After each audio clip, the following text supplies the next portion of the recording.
Hello दोस्तों, आइए हमारे YouTube channel science with Rajan sir में आप सभी का स्वागत है। दोस्तों, आज का जो टॉपिक है वो है क्लास 10 के जो फिजिक्स का जो विद्युत मोटर के बारे में देखना होता है। विद्युत मोटर होता है क्या है, इसका बनावट क्या होता है, इसका क्रिया विधि क्या होता है, उसके बारे में हम देखेंगे। यह जो क्वेश्चन है एग्जाम के व्यू से काफ़ी ज़्यादा लाभदायक होने वाला है।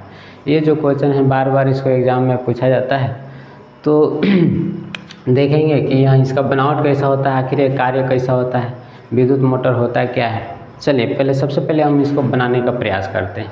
तो इसके बनाने में कुछ है नहीं, क्या करना है कि दो विपरीत ध्रुव वाले चुंबक ले लेना है। यहाँ पे इसका उत्तरी ध्रुव हो जाएगा, यहाँ पे इसका दक्षिणी ध्रुव हो जाएगा। इसके बीच में एक नरम लोहे की प्लेट को ले लेना है। एक नरम लोहे की प्लेट को क्या करना है, ले लेना है। इसको इस तरह से इसका छोर थोड़ा सा नीचे की तरफ खिसका देना है। उसके बाद देखिए, ये जो नरम लोहे की जो क्रोड है ना प्लेट, इसके ऊपर तांबे की तार को लपेट करके, यानी बहुत सारे कुंडली इस पर लपेट करके और बनाया जाता है। इसके ऊपर तांबे की तार लपटा रहता है, तब जाके जब तांबे की तार इस पर लपेट दिया जाता है ना, इस नरम लोहे की क्रोड पर, तब इसका नाम हो जाता है आर्मेचर। इसको हम आर्मेचर कहेंगे। इसका हम नाम दे देते हैं A, B, C और D। उसके बाद देखिएगा, तो यह जो निचले वाले जो आर्मेचर का जो निचला वाला सिरा है यहाँ पे यह तांबे के दो अर्ध वलयों से यह जुड़ा रहता है।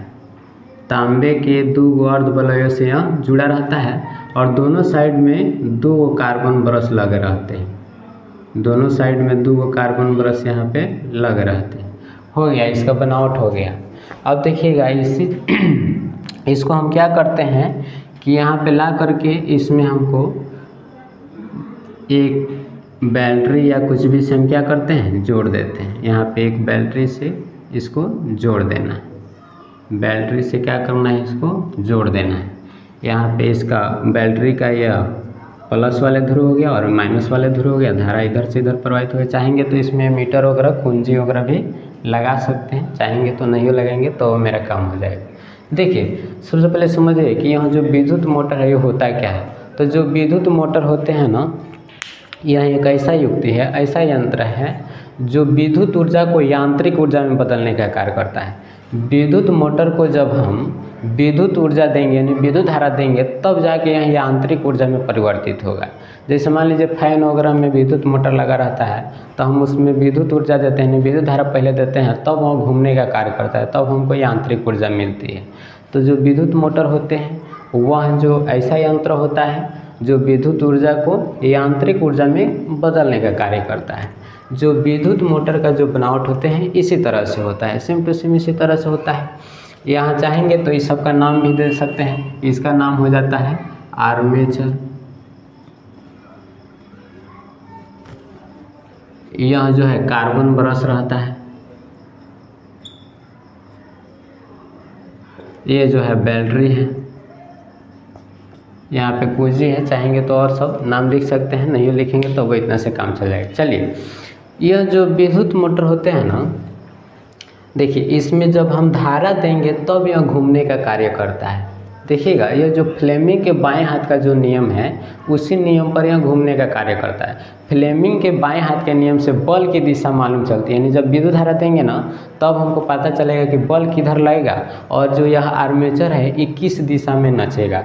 तो जो फ्लेमिंग के बाएं हाथ का नियम है, तो फ्लेमिंग के बाएं हाथ का नियम यही बताता है कि आप अंगूठा और तर्जनी और मध्यमा को इस प्रकार व्यवस्थित कीजिए कि कौनों दो अंगुली के बीच में 90 डिग्री का एंगल बनना चाहिए या एक दूसरे पर कौनों लंब हो। तो उस परिस्थिति में जो अंगूठा है यह बल की दिशा को दर्शाता है और जो तर्जनी है इस चुंबकीय क्षेत्र की दिशा को दर्शाता है, तो जो मध्यमा है यह विद्युत धारा की दिशा को दर्शाता है।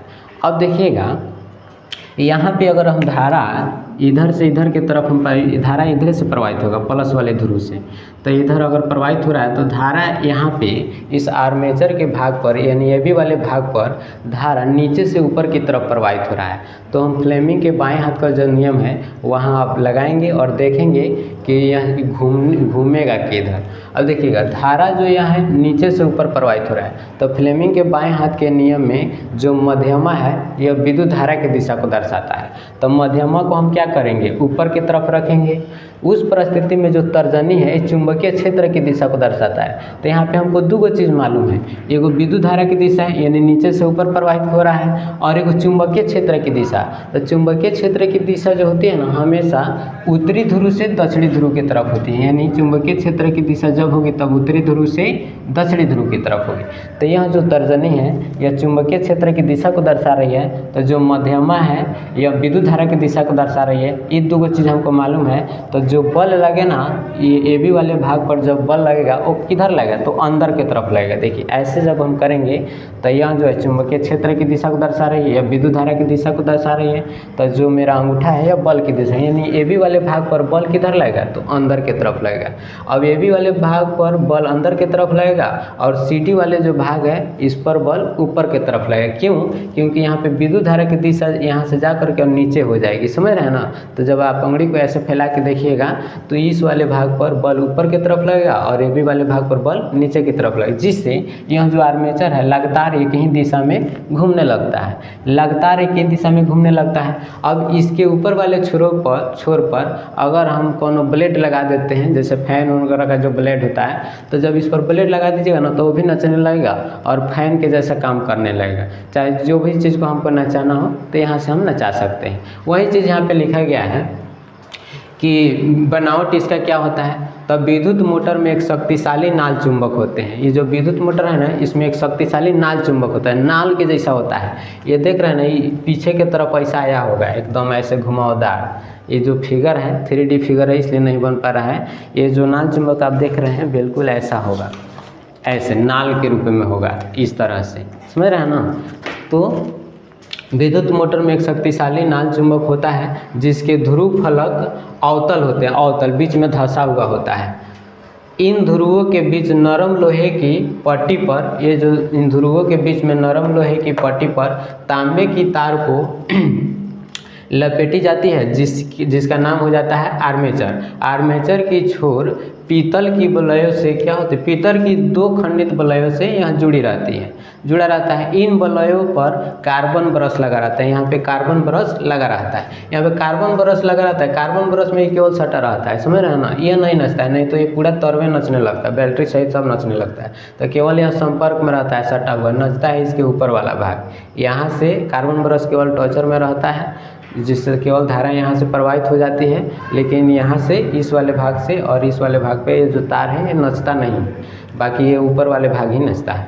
अब जो इसका क्रिया विधि है, जब आर्मेचर से धारा प्रवाहित किया जाता है तो आर्मेचर के दो भुजाओं AB और CD पर चुंबक द्वारा समान परंतु विपरीत दिशा में बल लगता है। दोनों पर समान बल लगेगा लेकिन विपरीत दिशा में, इधर अंदर लगेगा तो इधर बाहर लगेगा, तभी ना एक दिशा में नचने का काम करेगा।